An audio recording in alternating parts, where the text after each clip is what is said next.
In this video, we're going to show you how to change your layout in Microsoft OneNote 365 desktop.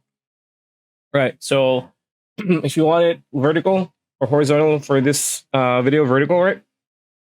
When this experience rolls out, already rolled out, switching to vertical tabs in OneNote is very easy. So the first step is to click the View tab and then click on View Tabs Layout.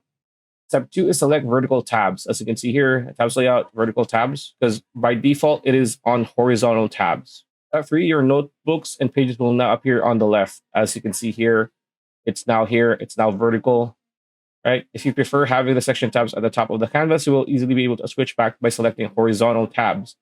So the requirements for this is only have for OneNote Windows. It is not available for OneNote for Windows 10.